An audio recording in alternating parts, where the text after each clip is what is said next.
Harry Potter and the Prisoner of Azkaban, Chapter 9, Grim Defeat.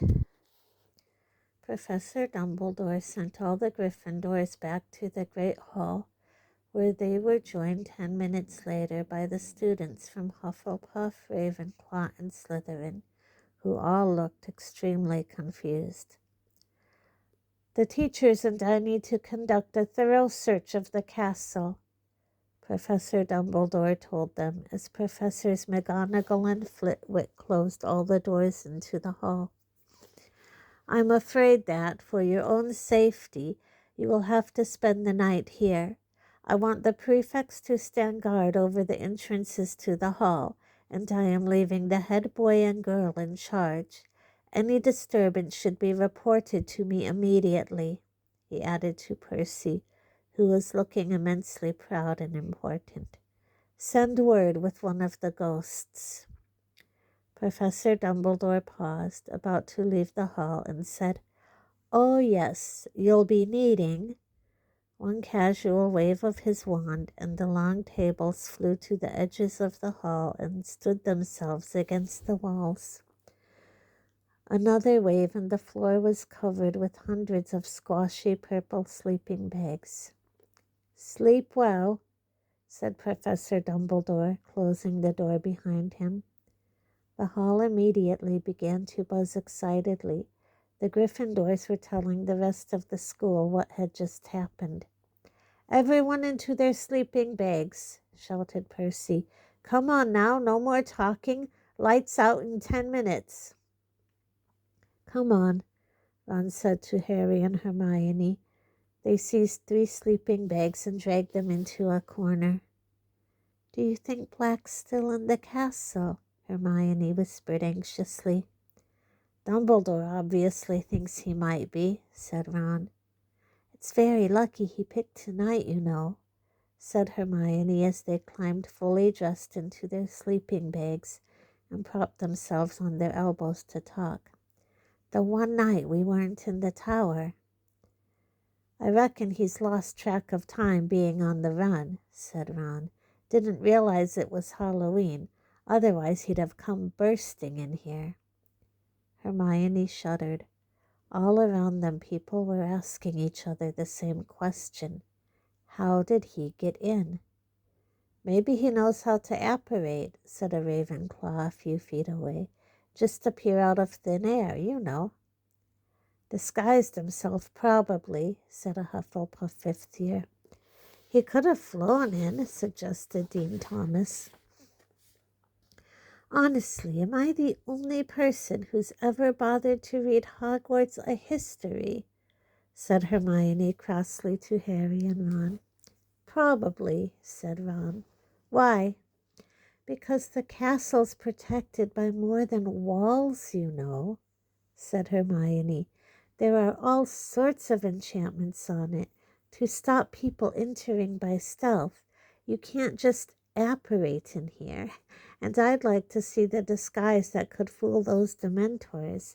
They're guarding every single entrance to the grounds. They'd have seen him fly in, too. And Filch knows all the secret passages. They'll have them covered." "The lights are going out now," Percy shouted. "I want everyone in their sleeping bags and no more talking." The candles all went out at once. The only light now came from the silvery ghosts who were drifting about, talking seriously to the prefects, and the enchanted ceiling which, like the sky outside, was scattered with stars. What with that and the whispering that still filled the hall, Harry felt as though he was sleeping out of doors in a light wind. Once every hour, a teacher would reappear in the hall to check that everything was quiet. Around 3 in the morning, when many students had finally fallen asleep, Professor Dumbledore came in. Harry watched him looking around for Percy, who had been prowling between the sleeping bags, telling people off for talking. Percy was only a short way away from Harry, Ron, and Hermione, who quickly pretended to be asleep as Dumbledore's footsteps drew nearer. Any sign of him, Professor? Asked Percy in a whisper. No, all well here?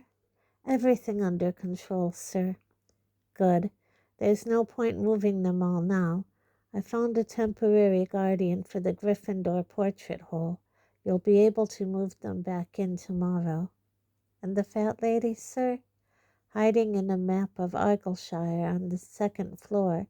Apparently she refused to let Black in without the password, so he attacked. She's still very distressed, but once she's calmed down, I'll have Mr. Filch restore her. Harry heard the door of the hall creak open again, and more footsteps. Headmaster? It was Snape. Harry kept quite still, listening hard. The whole of the third floor has been searched. He's not there, and Filch has done the dungeons. Nothing there either. What about the astronomy tower? Professor Trelawney's room? The owlry? All searched. Very well, Severus. I didn't really expect Black to linger. Have you any theory as to how he got in, Professor? Asked Snape. Harry raised his head very slightly off his arms to free his other ear. Many, Severus, each of them as unlikely as the last. Harry opened his eyes a fraction and squinted up to where they stood. Dumbledore's back was to him, but he could see Percy's face, rapt with attention, and Snape's profile, which looked angry. You remember the conversation we had, Headmaster, just before, the start of term? Said Snape, who was barely opening his lips, as though he were trying to block Percy out of the conversation. I do, Severus, said Dumbledore, and there was something like warning in his voice. It seems almost impossible that Black could have entered the school without inside help. I did express my concerns when you appointed. I do not believe a single person inside this castle would have helped Black enter it, said Dumbledore, and his tone made it so clear that the subject was closed that Snape didn't reply. I must go down to the Dementors, said Dumbledore. I said I would inform them when our search was complete. Didn't they want to help, sir? Said Percy. Oh, yes, said Dumbledore coldly, but I'm afraid no Dementor will cross the threshold of this castle while I am headmaster. Percy looked slightly abashed. Dumbledore left the hall, walking quickly and quietly. Snape stood for a moment, watching the headmaster with an expression of deep resentment on his face. Then he too left. Harry glanced sideways at Ron and Hermione. Both of them had their eyes open too, reflecting the starry ceiling. What was that all about? Ron mouthed. The school talked of nothing else but Sirius Black for the next few days. The theories about how he had entered the castle became wilder and wilder. Hannah Abbott from Hufflepuff spent much of their next herbology class telling anyone who'd listen that Black could turn into a flowering shrub. The fat lady's ripped canvas had been taken off the wall and replaced with the portrait of Sir Cadogan and his fat grey pony. Nobody was very happy about this. Sir Cadogan spent half his time challenging people to duels, and the rest thinking up ridiculously complicated passwords, which he changed at least twice a day. He's barking mad, said Seamus Finnegan angrily to Percy. Can't we get anyone else? None of the other pictures wanted the job, said Percy.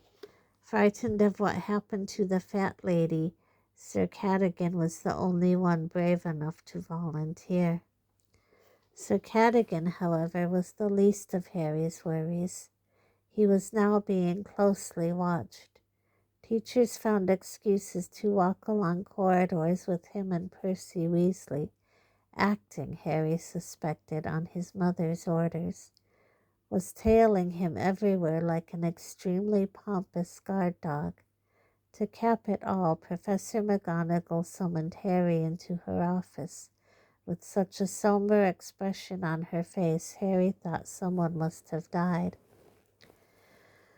"There's no point in hiding it from you any longer, Potter," she said in a very serious voice.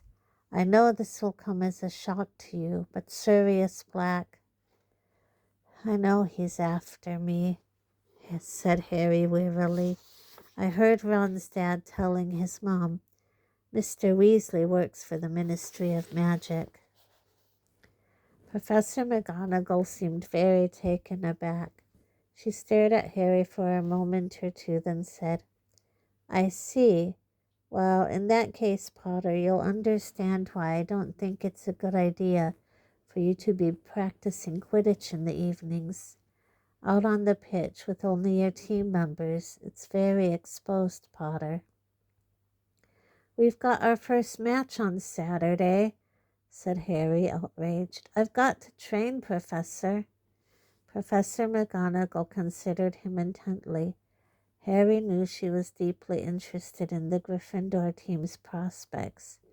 It had been she, after all, who'd suggested him as seeker in the first place. He waited, holding his breath.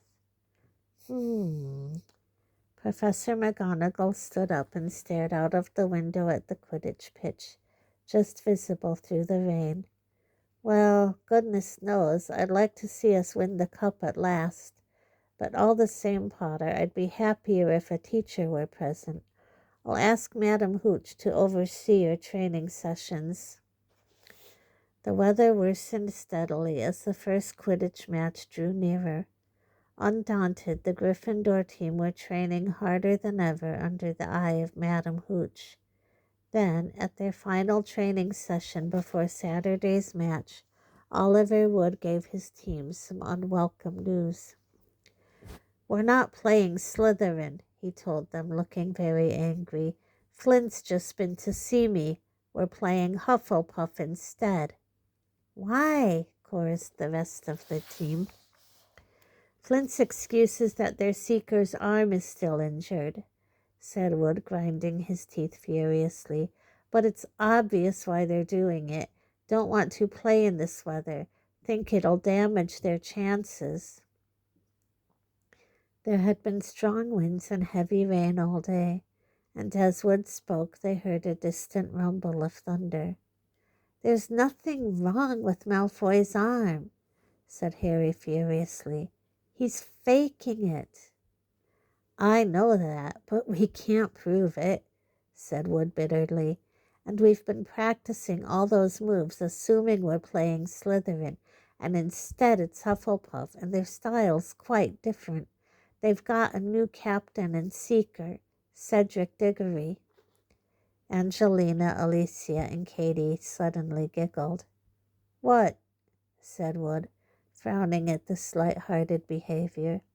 "He's the tall, good-looking one, isn't he?" said Angelina. "Strong and silent," said Katie, and they started to giggle again. "He's only silent because he's too thick to string two words together," said Fred impatiently. "I don't know why you're worried. Oliver, Hufflepuff are a pushover. Last time we played them, Harry caught the snitch in about 5 minutes, remember?" "We were playing in completely different conditions," Wood shouted, his eyes bulging slightly. "Diggory's put a very strong side together. He's an excellent seeker. I was afraid you'd take it like this. We mustn't relax. We must keep our focus. Slytherin are trying to wrong-foot us. We must win." "Oliver, calm down," said Fred, looking slightly alarmed. "We're taking Hufflepuff seriously." "Seriously?" The day before the match, the winds reached howling point and the rain fell harder than ever. It was so dark inside the corridors and classrooms that extra torches and lanterns were lit. The Slytherin team were looking very smug indeed, and none more so than Malfoy. "Ah, if only my arm was feeling a bit better," he sighed as the gale pounded outside the windows. Harry had no room in his head to worry about anything except the match next day. Oliver Wood kept hurrying up to him between classes and giving him tips. The third time this happened, Wood talked for so long that Harry suddenly realized he was 10 minutes late for Defense Against the Dark Arts and set off at a run with Wood shouting after him, "Diggory's got a very fast swerve, Harry, so you might want to try looping him." Harry skidded to a halt outside the Defense Against the Dark Arts classroom, pulled the door open and dashed in. "Sorry I'm late, Professor Lupin, But it wasn't Professor Lupin who looked up at him from the teacher's desk. It was Snape. "This lesson started 10 minutes ago, Potter, so I think we'll make it 10 points from Gryffindor. Sit down." But Harry didn't move. "Where's Professor Lupin?" he said. "He says he is feeling too ill to teach today," said Snape with a twisted smile. "I believe I told you to sit down." But Harry stayed where he was. "What's wrong with him?" Snape's black eyes glittered. "Nothing life-threatening," he said, looking as though he wished it was. 5 more points from Gryffindor, and if I have to ask you to sit down again, it will be 50. Harry walked slowly to his seat and sat down. Snape looked around at the class. "As I was saying before Potter interrupted, Professor Lupin has not left any record of the topics you have covered so far." "Please, sir, we've done boggarts, redcaps, kappas, and grindylows," said Hermione quickly, "and we're just about to start." "Be quiet," said Snape coldly. "I did not ask for information. I was merely commenting on Professor Lupin's lack of organization." "He's the best Defense Against the Dark Arts teacher we've ever had," said Dean Thomas boldly, and there was a murmur of agreement from the rest of the class. Snape looked more menacing than ever. "You are easily satisfied. Lupin is hardly overtaxing you. I would expect first years to be able to deal with redcaps and grindylows. Today we shall discuss." Harry watched him flick through the textbook to the very back chapter, which he must know they hadn't covered. "Werewolves," said Snape. "But, sir," said Hermione, seemingly unable to restrain herself, "we're not supposed to do werewolves yet.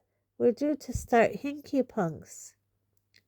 "Miss Granger," said Snape in a voice of deadly calm, "I was under the impression that I was taking this lesson, not you, and I am telling you all to turn to page 394.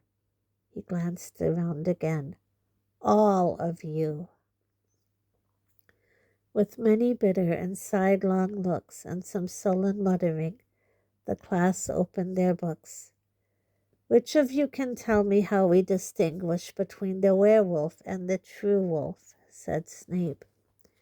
Everyone sat in motionless silence, everyone except Hermione, whose hand, as it so often did, had shot straight into the air. "Anyone?" Snape said, ignoring Hermione. His twisted smile was back. "Are you telling me that Professor Lupin hasn't even taught you the basic distinction between—" "We told you," said Parvati suddenly. "We haven't got as far as werewolves yet. We're still on—" "Silence," snarled Snape. Well, I never thought I'd meet a third-year class who wouldn't even recognize a werewolf when they saw one.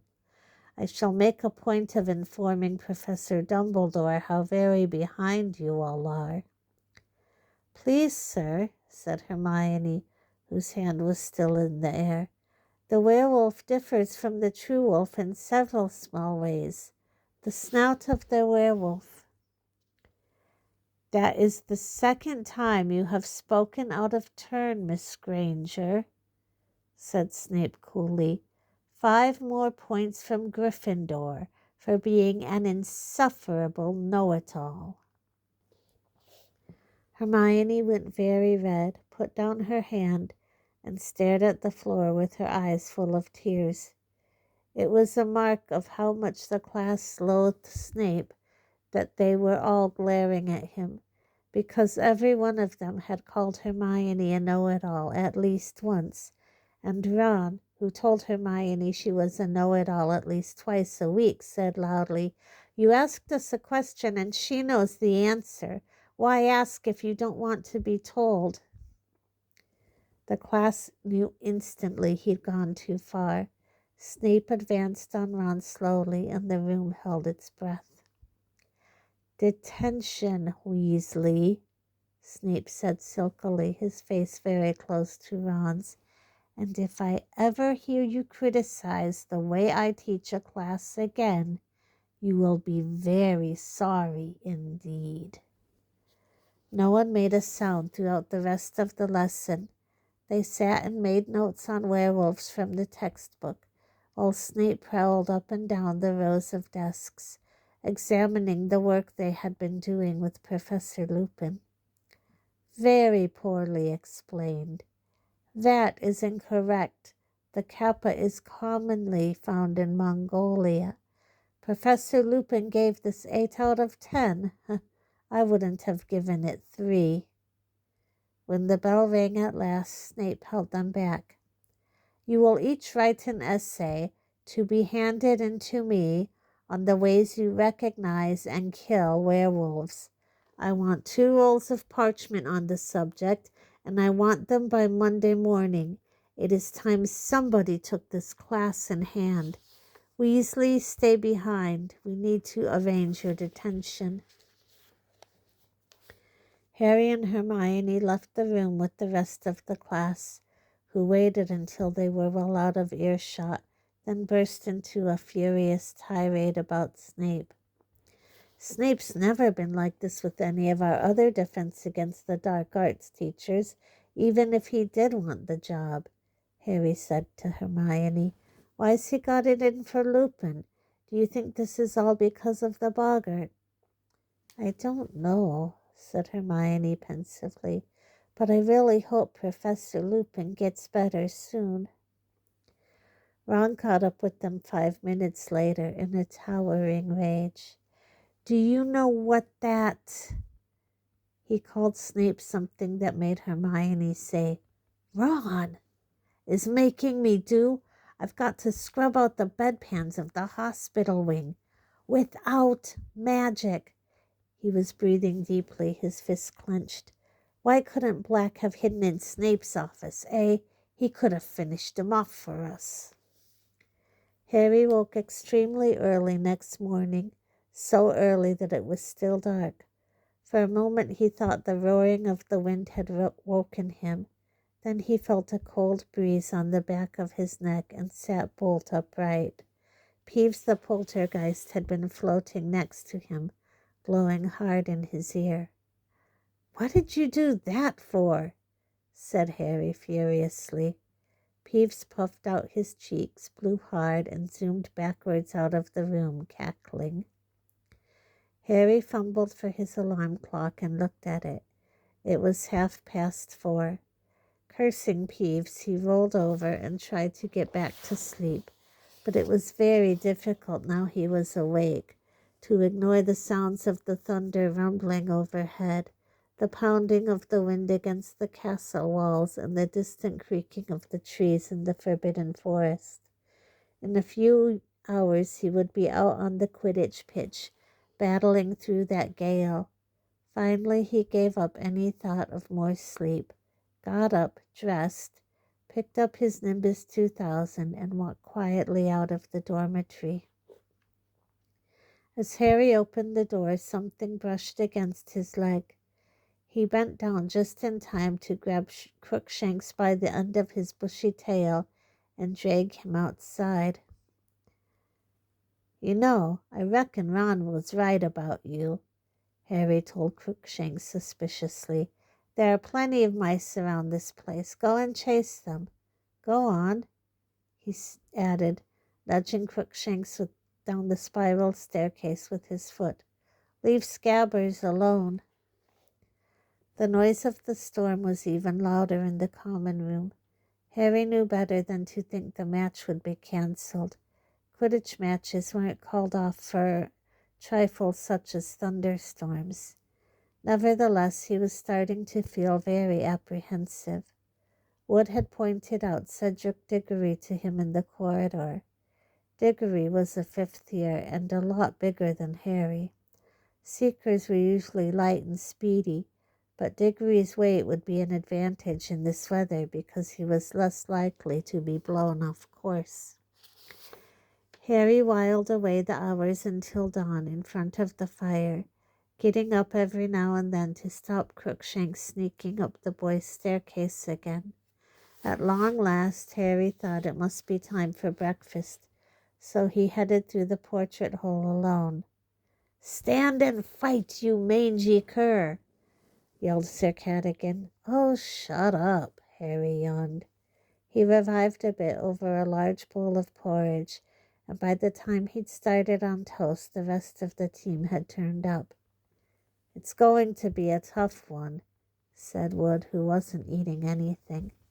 "Stop worrying, Oliver," said Alicia soothingly. "We don't mind a bit of rain." But it was considerably more than a bit of rain. Such was the popularity of Quidditch that the whole school turned out to watch the match as usual, but they ran down the lawns towards the Quidditch pitch, heads bowed against the ferocious wind, umbrellas being whipped out of their hands as they went. Just before he entered the changing room, Harry saw Malfoy, Crabbe, and Goyle laughing and pointing at him from under an enormous umbrella on their way to the stadium. The team changed into their scarlet robes and waited for Wood's usual pre-match pep talk, but it didn't come. He tried to speak several times, made an odd gulping noise, then shook his head hopelessly and beckoned them to follow him. The wind was so strong that they staggered sideways as they walked out onto the pitch. If the crowd was cheering, they couldn't hear it over the fresh rolls of thunder. Rain was splattering over Harry's glasses. How on earth was he going to see the snitch in this? The Hufflepuffs were approaching from the opposite side of the pitch, wearing canary yellow robes. The captains walked up to each other and shook hands. Diggory smiled at Wood, but Wood now looked as though he had lockjaw and merely nodded. Harry saw Madam Hooch's mouth form the words, "Mount your brooms." He pulled his right foot out of the mud with the squelch and swung it over his Nimbus 2000. Madam Hooch put her whistle to her lips and gave it a blast that sounded shrill and distant. They were off. Harry rose fast, but his Nimbus was swerving slightly with the wind. He held it as steady as he could and turned, squinting into the rain. Within 5 minutes, Harry was soaked to his skin and frozen, hardly able to see his teammates, let alone the tiny snitch.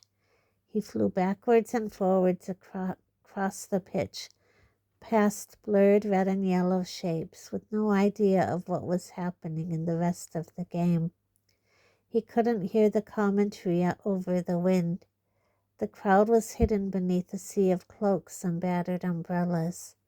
Twice Harry came very close to being unseated by a bludger. His vision was so clouded by the rain on his glasses he hadn't seen them coming. He lost track of time. It was getting harder and harder to hold his broom straight.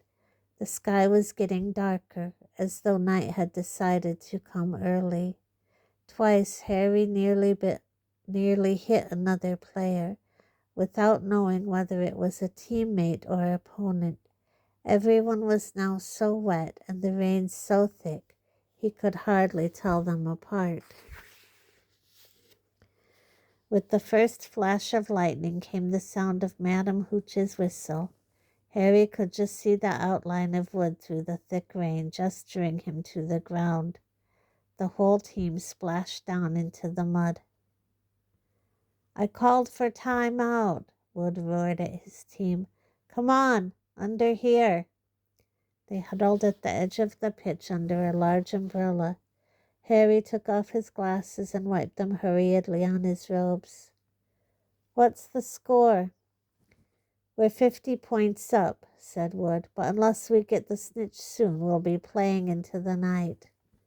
"I've got no chance with these on," Harry said exasperatedly, waving his glasses. At that very moment Hermione appeared at his shoulder. She was holding her cloak over her head and was inexplicably beaming. "I've had an idea, Harry. Give me your glasses, quick." He handed them to her, and as the team watched in amazement, Hermione tapped them with her wand and said, "Impervious."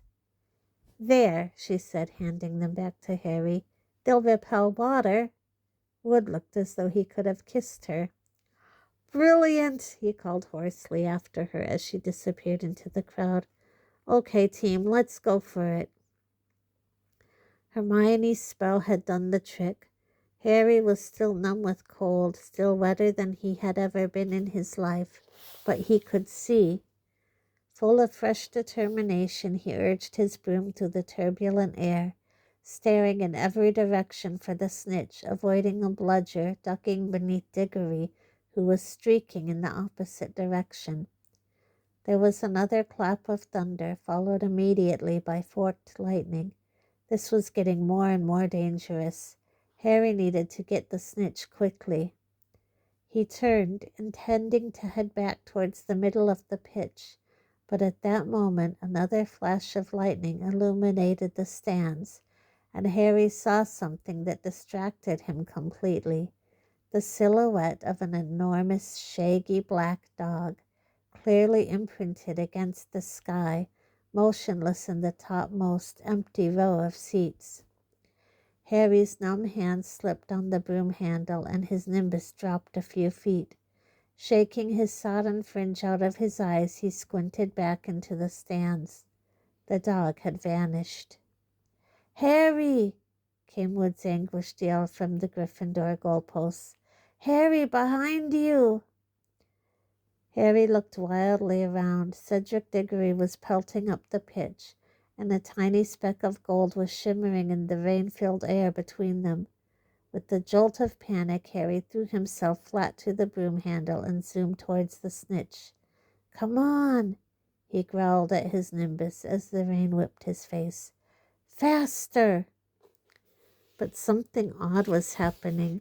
An eerie silence was falling across the stadium. The wind, though strong as ever, was forgetting to roar.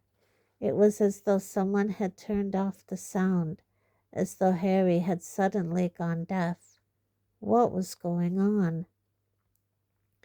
And then a horribly familiar wave of cold swept over him, inside him, just as he became aware of something moving on the pitch below. Before he had time to think, Harry had taken his eyes off the snitch and looked down. At least 100 Dementors, their hidden faces pointing up at him, were standing below. It was as though freezing water was rising in his chest, cutting at his insides. And then he heard it again. Someone was screaming inside his head, a woman.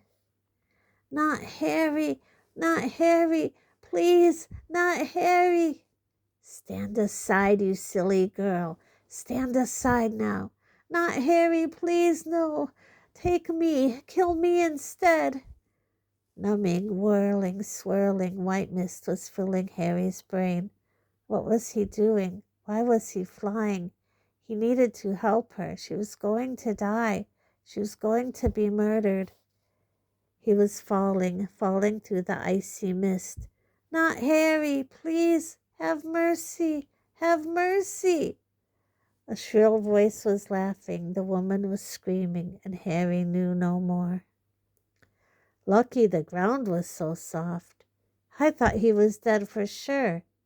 But he didn't even break his glasses. Harry could hear the voices whispering, but they made no sense whatsoever. He didn't have a clue where he was or how he'd got there or what he'd been doing before he got there. All he knew was that every inch of him was aching as though it had been beaten. That was the scariest thing I've ever seen in my life. The scariest thing. Hooded black figures, cold, screaming. Harry's eyes snapped open. He was lying in the hospital wing. The Gryffindor Quidditch team, spattered with mud from head to foot, was gathered around his bed.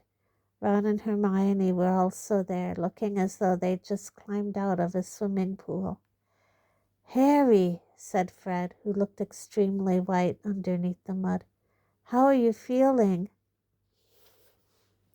It was as though Harry's memory was on fast forward. The lightning, the Grim, the Snitch, and the Dementors. What happened? He said, sitting up so suddenly they all gasped. You fell off, said Fred. Must have been, 50 feet?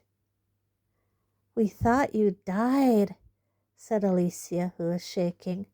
Hermione made a small squeaky noise.